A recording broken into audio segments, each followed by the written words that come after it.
Hello and welcome to this episode of Slay the Spire. Today we're going to cover basically the start of the game, what you need to know, and what you can look forward to in the future. If you've seen any videos before, you might be aware that when you first start the game, you're going to have only a single character to play. If you've seen other people play, you might have seen that there are multiple heroes you can choose from. Each one has a different play style. They are all very fun to play. You have to kind of pick and choose which one is going to best suit you. However, we're going to start with what it looks like at the very beginning and how you can build up to ultimately getting all four of them. The first three are very easy to get. The fourth one, you have to actually pick an avenue and win the entire run with that person. So it's best if you stick with one, get good at them, unlock all of the cards, and then try to complete the run with them rather than bouncing around and trying one or two because you're going to be underpowered in all of them. So pick a route and go with that. We're not going to do a full run today because that's very time consuming, so we'll just go through some of the basics, what you should start with the first hero, and why my thoughts are with some of those things. So I'm going to start to a brand new account here. When you go to start, you don't have the daily climb, you don't have the custom, you don't have anything other than a standard play.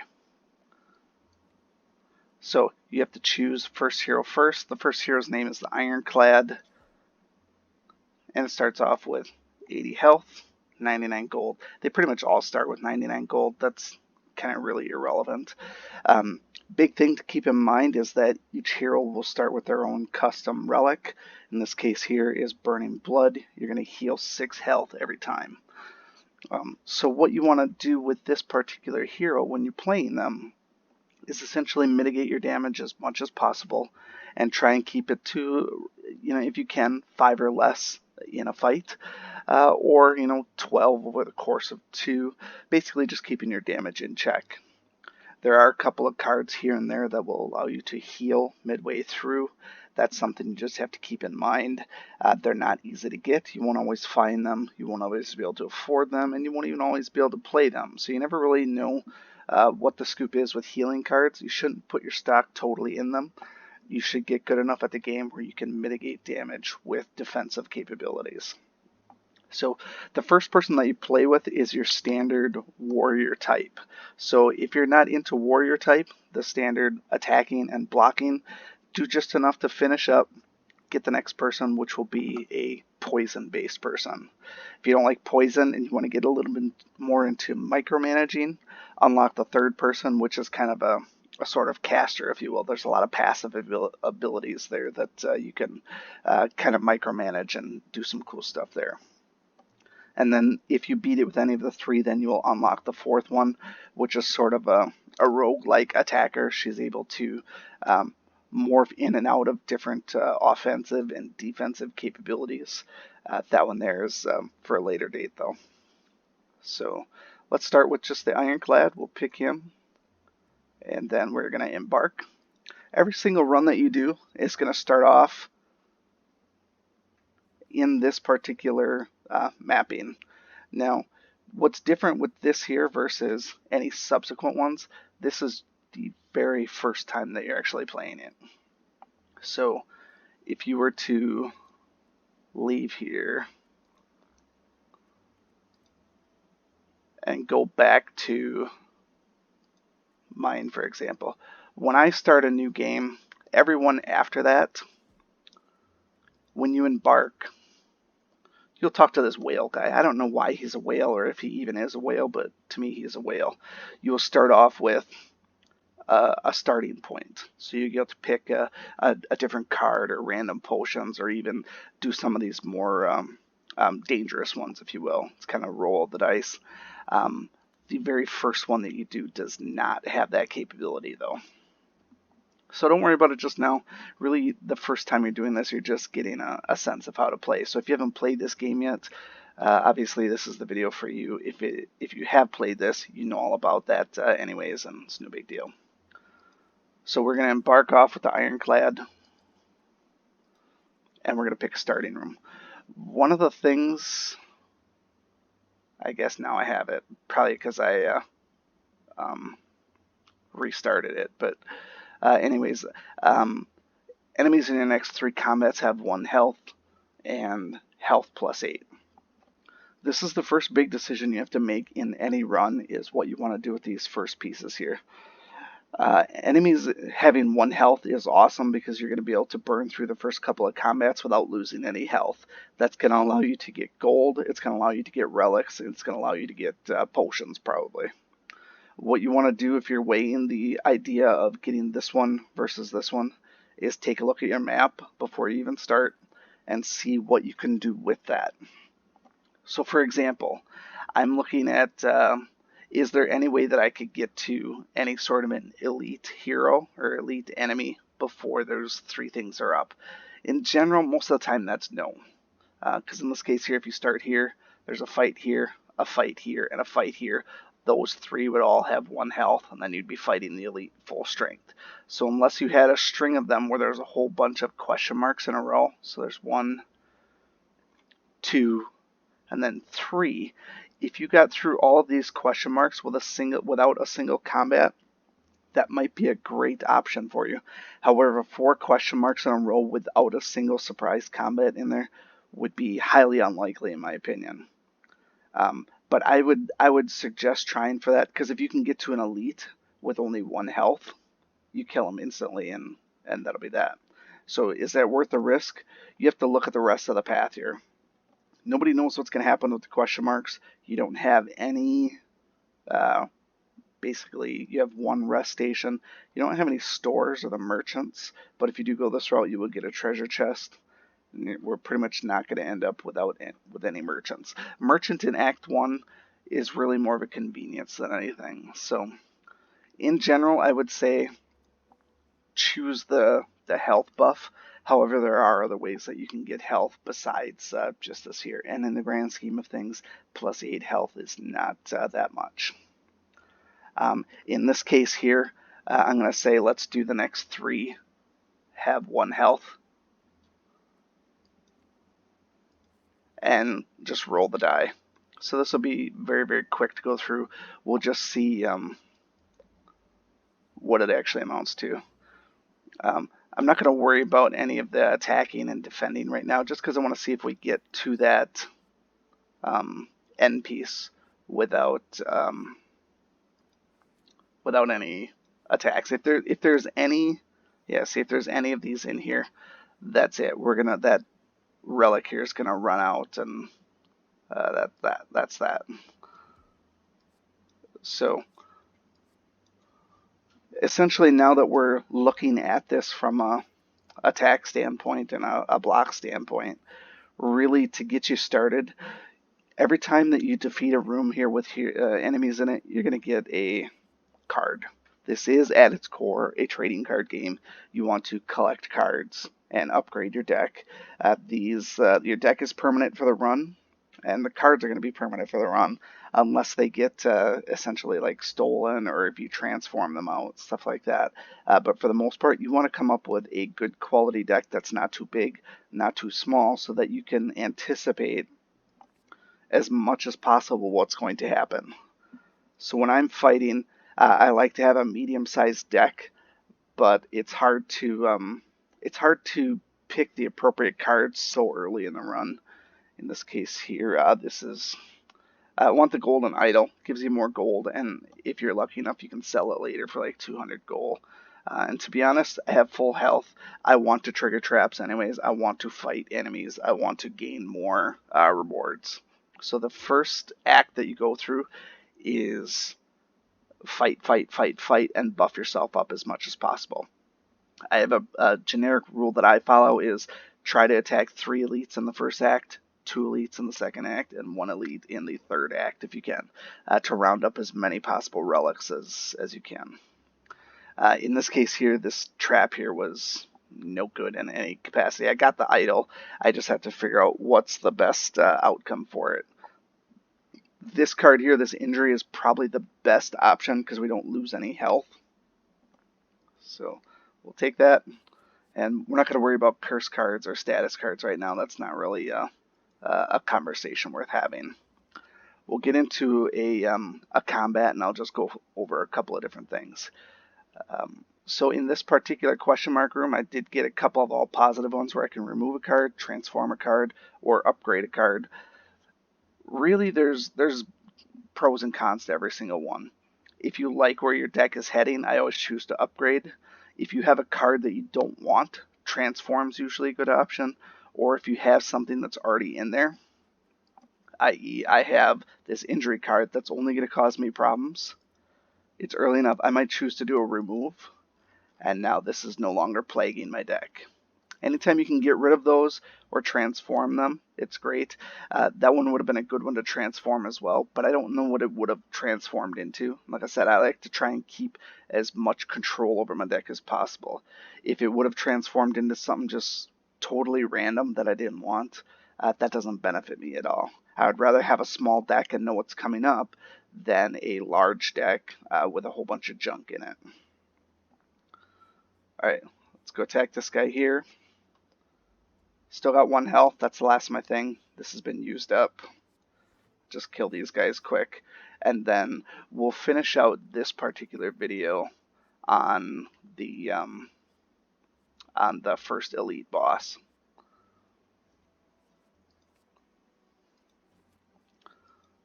Rest station. You can upgrade your cards here if you don't need to rest. You can only upgrade one of them.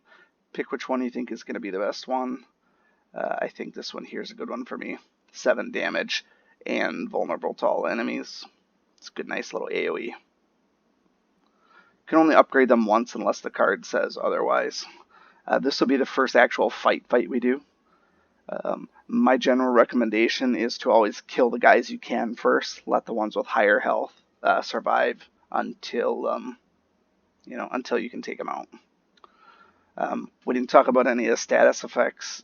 That's a whole separate video. We'll try and cover all of those as needed and how to best accommodate them.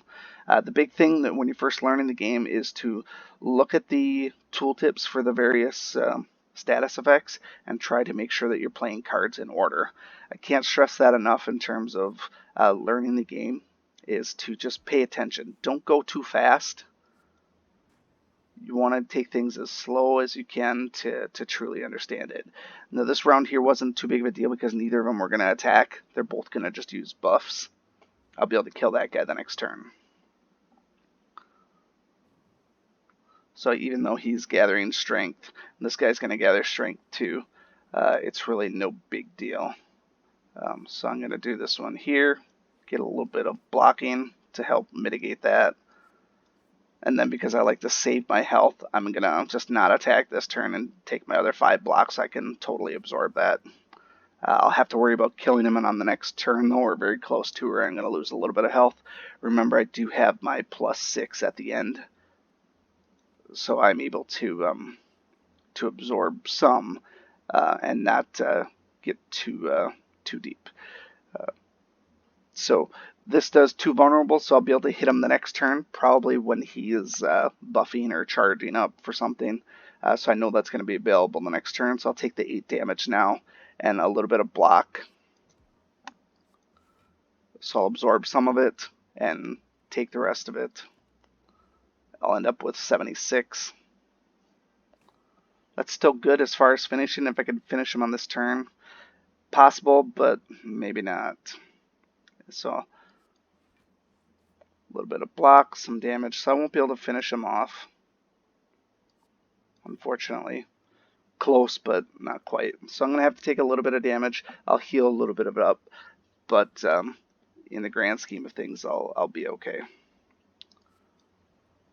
Okay, so he's dead, and we'll talk about rewards here. So potion, thorns is always good.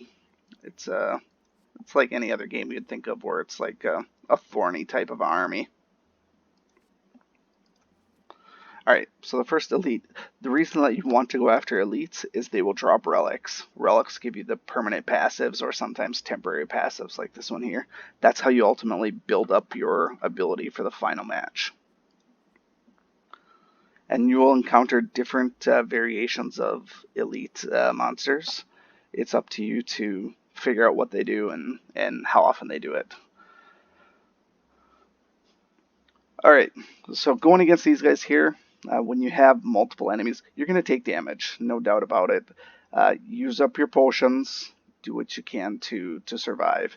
We're not going to get out of this scot-free, even if I'm able to block. I do want to block for sure, just because I want to absorb some of that damage, but I only have one block right now. Do I want to deal damage to all of them? Not necessarily. I want to get the 2 vulnerable first to maximize my damage. And at this point here, it actually won't matter. They have a protection against buffs, so better option is probably to just, I mean, it's just take the damage. But it negated that debuff, and that's that. So I'm going to take a little bit of damage, and then hopefully the next turn I can start laying some framework. And as you progress, you will get some better cards. We're dealing with stock cards right now, so think of this as playing like Magic the Gathering. You're not going to go out and beat a 15, 20-year veteran with a pack that you just bought at Walmart. It's just not going to happen. You have to take time to cultivate your deck, get some better cards, and really build up to it. Alright, because he's going to deal 18 damage, I'm just going to go full-on block this turn. That's sometimes just something you have to do. You have to sacrifice attacking. Even though this is an attacking hero, sometimes you just have to block. And I do recommend when you take this guy to try and go with balance. You cannot go simply all attack. It doesn't work. You can't do it. So you want to have a little bit of attack and a little bit of defense in every single round. So I'm going to use this one here because it's more than twice the damage of any of my other cards, and the vulnerable is only for 1 turn. So unless I can attack again in this turn, it doesn't really benefit. So I'm going to try and just focus on killing one of them. I'll be able to kill him next turn, most likely, depending on what they do for attacks.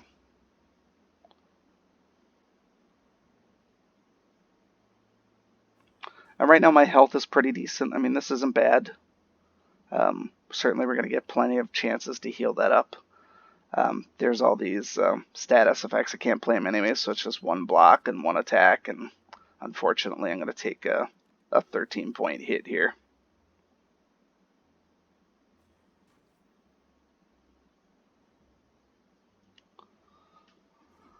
Takes practice though, so you're going to find that it's difficult at first, and that's just because of the cards that you have. Sometimes there's just nothing you can do about it if you don't have good cards, and you can't buy your way to victory either. So this is a great non-pay-to-win game. It's kind of like a solitaire game. You have to play it, get good at it, and then you get good at it.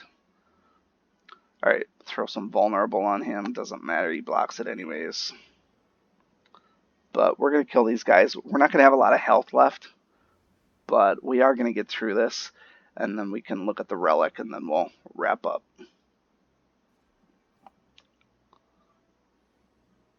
So as you're going through these, you're ultimately going to have to revisit your tactics every single time. So we're going to get some rewards here. We're going to have a certain amount of health left after this. We need to determine what's going to be our goal. Can we realistically even go after 3 elites in this first act? Maybe, maybe not. I have to get some health back before that's even an option. And so if you're running low on health, generally half or less, I would say steer clear of trying to do multiple elites, unless you know you can handle them. Alright, so what have we got? We got gold. Obviously we know gold is. Dreamcatcher. When you rest, you may add a card into your deck. That's a good thing. So when we're at a rest station, we can add a card into our deck. And we got a potion. Play the top 3 cards of your draw pile. Always good if you have a quality deck. If you have a bunch of random stuff in there that's going to cause actual chaos, might not be the greatest thing. But anytime you get free plays, those are great. And then the add card to your deck. Pick something that you like. I like dual wield. That's a good one. Gives you free cards. Alright.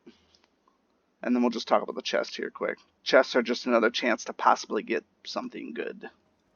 So in this case here, I got another relic. So whenever you deal 4 damage or less, increase it to 5. So basically, it gives you a little bit of guaranteed damage. If you're only going to deal like 1 damage, it's going to increase it to 5. So that's a great skill to have. And so these things will build over the course of your runs. But like I said, as you're looking through this, you have to determine where's going to be the best route to go. I'm feeling good about my chances here with the potions I have and the relics that I have and the skills that I have, that I could probably go through and beat this guy here. But even if I did that, let's look at what's after it. I'm going to lose probably a little bit of health here, lose a little bit of health here, lose a lot of health here, lose a little, lose a little. And then by the time I recover, this is only going to be 30% of my life. At most, I can get back, let's say, about 30 health. That doesn't even get me to full health where I'm at. So, although I would like to go after this, it's likely going to end in defeat somewhere in here or shortly after. So it's probably not a good play.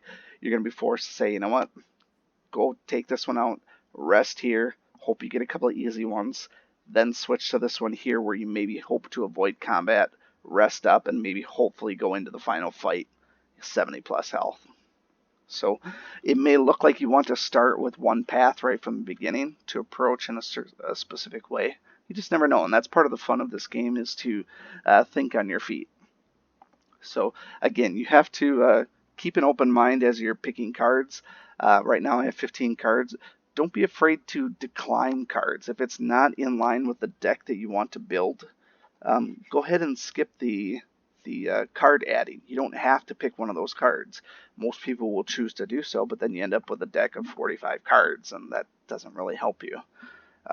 So keep that in mind as you're building your deck, but also keep in mind that you don't get to pick the cards that are coming up. So if you're trying to build a specific type of deck, there's no guarantee that you're ever going to be offered the cards that you want. There's some really nice power and skill cards in there that you just may never even see as offered to you. So take it with a grain of salt and go from there. So I like to definitely take a card that I like, but if there's nothing that's really, really got me excited, I don't mind passing, because I don't mind getting, midway through Act 2 with only a very small or moderate deck, because I know the good cards that I do have are just going to keep cycling through and cycling through. So that's going to wrap up for this one here. If you have any questions, comments, concerns, feel free to leave them below. Otherwise, we'll pick up on this again soon. Thanks for watching.